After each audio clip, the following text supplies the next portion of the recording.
Electrical properties of the material.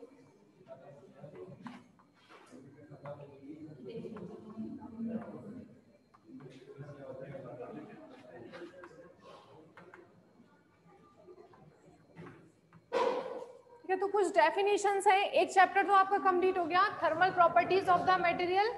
Next chapter है इसमें electrical properties of the material. तो कुछ डेफिनेशंस हैं, लाइक करंट डेंसिटी। ठीक है, तो current density,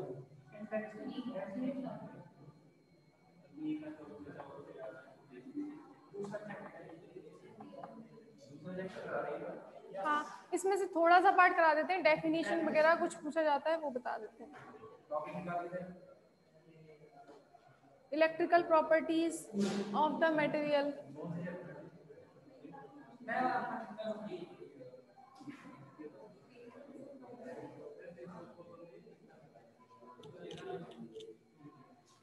current density, current density को जैसे रिप्रेजेंट करते हैं करंट पर यूनिट एरिया। ठीक है, अब नाउ द रिलेशन बिटवीन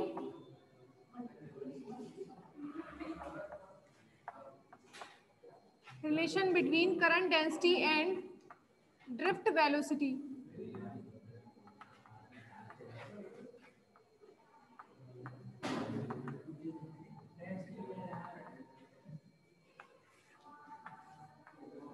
देखो कोई भी कंडक्टिंग मटेरियल है, उसमें फ्री इलेक्ट्रॉन्स जो हैं वो रैंडम मोशन करते हैं। ठीक है, इलेक्ट्रॉन्स जो हैं रैंडम मोशन करते हैं, तो उनकी वेलोसिटी जो है कहीं भी हो सकती है, और मीन वेलोसिटी क्या होती है उनकी, 0 होती है। ठीक है, तो रैंडम मूव कर रहे हैं तो उनकी मीन वेलोसिटी क्या होगी, 0 होगी। बट आपने इस पर क्या किया, कंडक्टिंग वायर में यहाँ पर कोई पोटेंशियल डिफरेंस लगा दिया।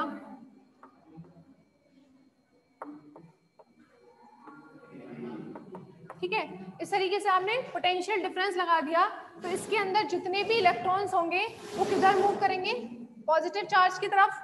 ठीक है, तो उनका जो मोशन है वो कैसा हो जाएगा, इस तरीके से।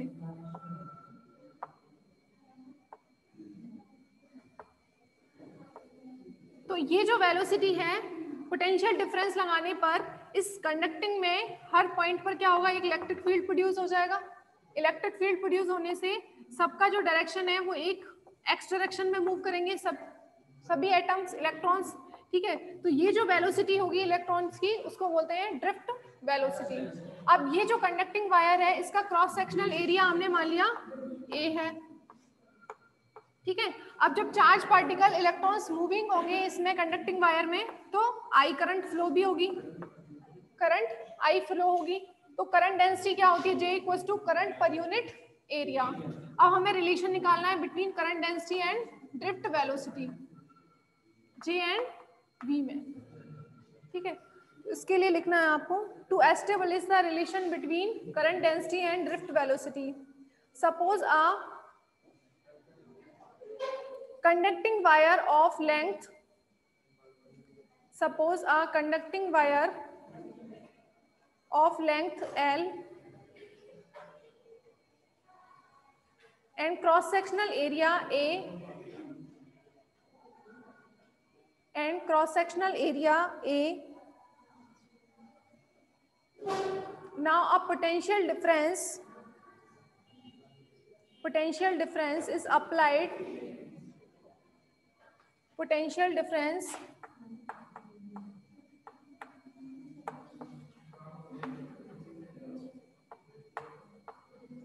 is applied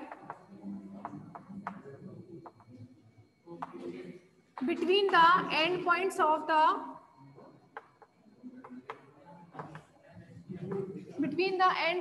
the conducting wire.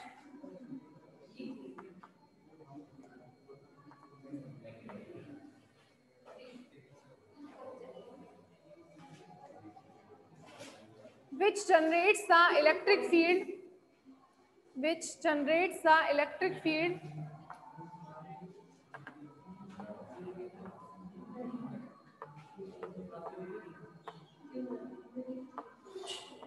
which generates the electric field at every point of the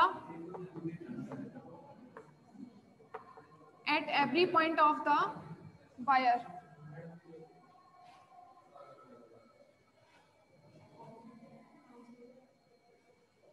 And the free electrons starts to move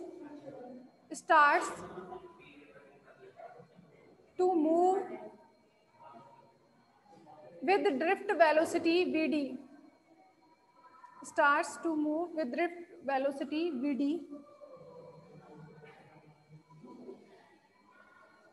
If next line लिखना, if the number of electrons per unit volume, number of electrons per unit volume is n, small n, then the number of electrons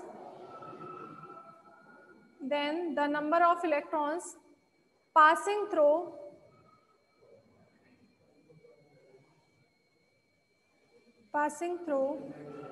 a cross-sectional area A of the wire in t second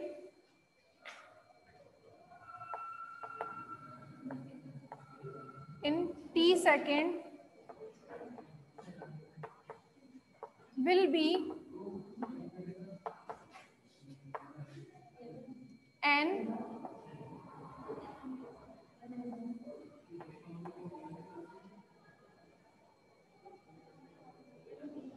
n A V D.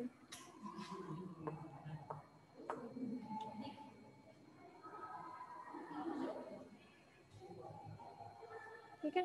If number of electrons per unit volume is n, then the number of electrons passing through a cross-sectional area with drift velocity vd in t second will be na vd into t. And total charge flow will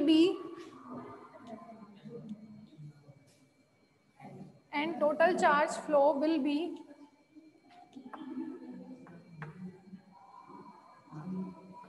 minus Q N E, इसको ऐसे नहीं लिखेंगे, N E A V D into T. Q लिख लीजिए यहाँ पर, सिर्फ Q मतलब इलेक्ट्रॉन का ही चार्ज हो जाएगा, Q N A V D into T. अब करंट क्या होती है? Current I equals to Q upon T, charge per unit time. तो यहाँ से I इक्वल्स टू कितना आ जाएगा? Q अपॉन T कितना आ जाएगा? Q N V A V D. ठीक है, Q अपॉन T. अब यहाँ से करंट डेंसिटी कितना हो जाएगा? J equals to I upon A. हाँ, current density J equals to I upon A. तो I अपॉन A कितना आ जाएगा? Q N V D.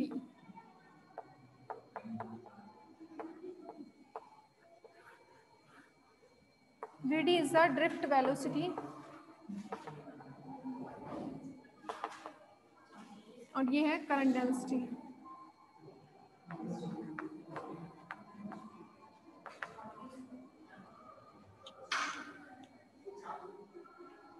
This is the relation between current density and drift velocity.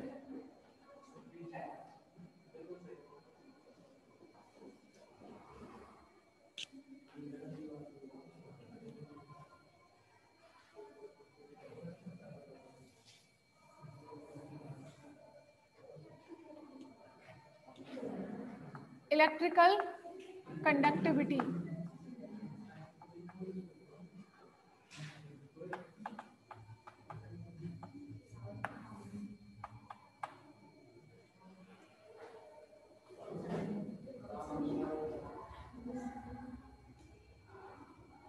देखो अब यहाँ पर जो current density है वो I के प्रोपोर्शनल है, जितनी ज्यादा I होगी उतनी ही करंट डेंसिटी होगी, ठीक है।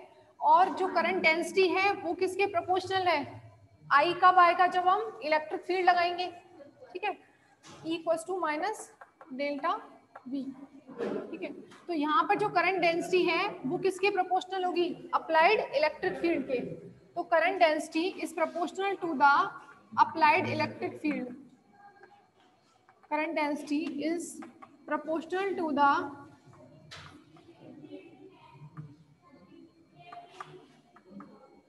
applied electric field.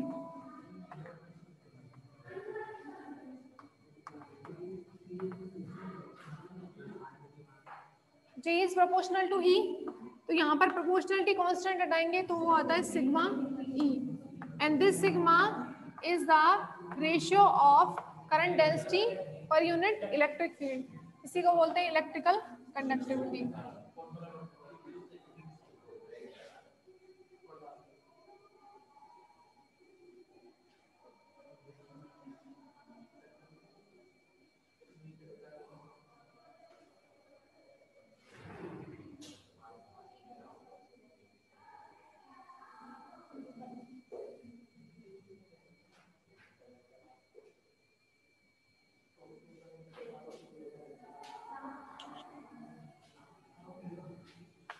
इसको ऐसा भी लिख सकते हैं आप Q N V D upon E।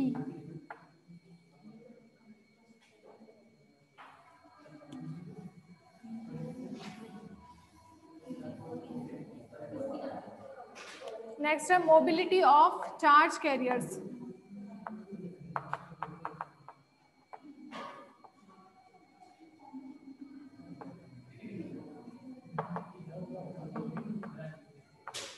Mobility of charge carriers.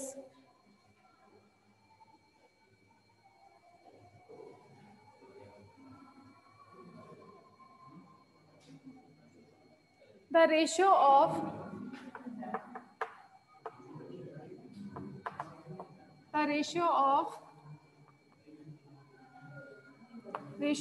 drift velocity Vd and applied electric field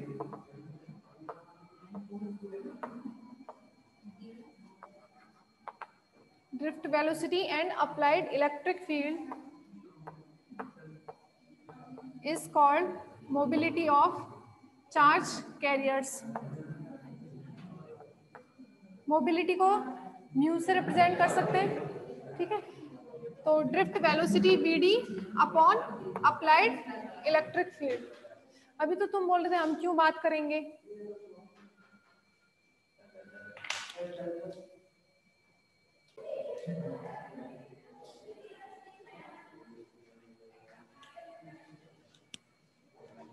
कर दूं ये रब। Electrical resistivity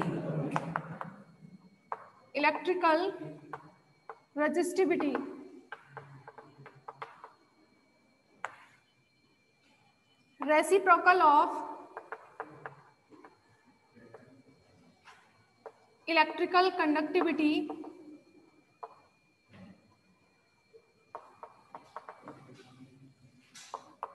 is called electrical resistivity.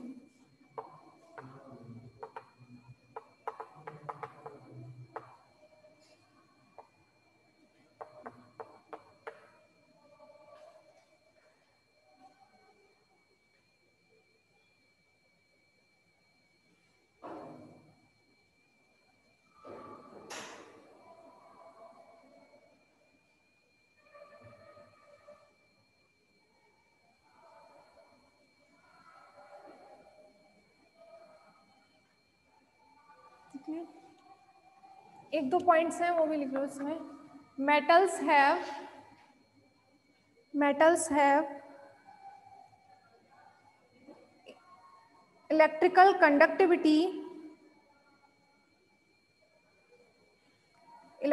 conductivity of the order of 10 to the power 7 mho per meter at room temperature.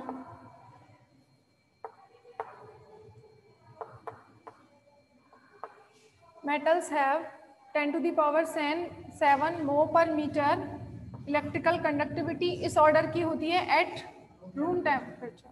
तो यहाँ पर conductivity का आप यहाँ पर भी लिख लेना mho पर मीटर, और रेजिस्टिविटी का क्या हो जाएगा फिर ओम इंटू मीटर यूनिट. इसका mho पर मीटर होता है ना, तो mho पर मीटर इसका रिवर्स कितना हो जाएगा ohm into metre.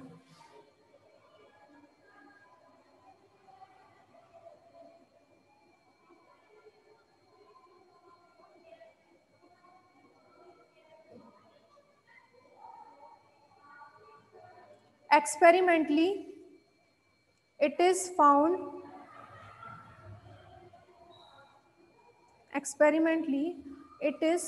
found that above divide temperature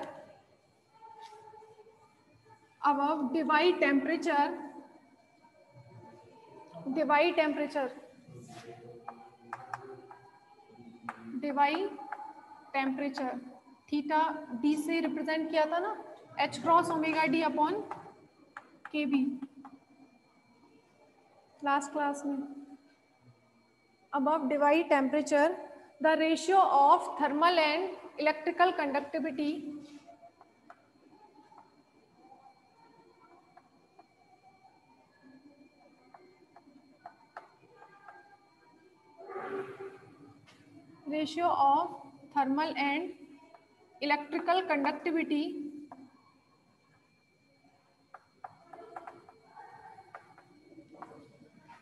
thermal conductivity को रिप्रेजेंट करते हैं के से और इलेक्ट्रिकल कंडक्टिविटी को सिग्मा से. ठीक है, is equal to the temperature. Ratio of thermal conductivity and electrical conductivity is proportional to the temperature.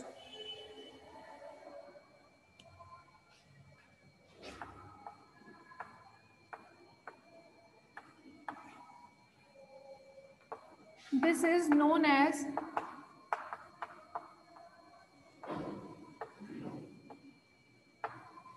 Wiedemann-Franch law.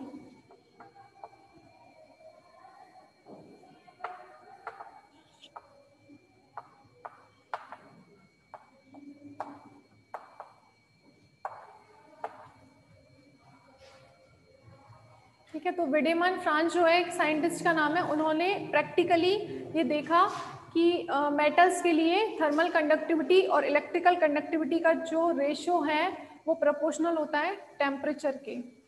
ठीक है, जिसको बोलते हैं वीडेमान French law.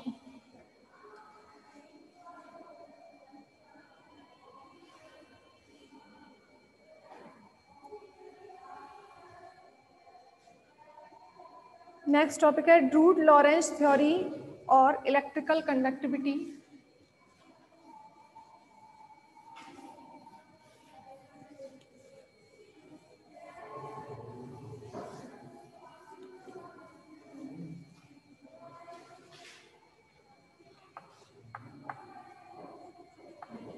Druid Lawrence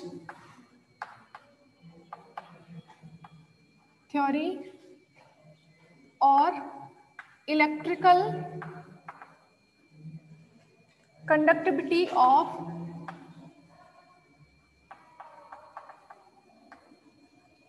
non degenerate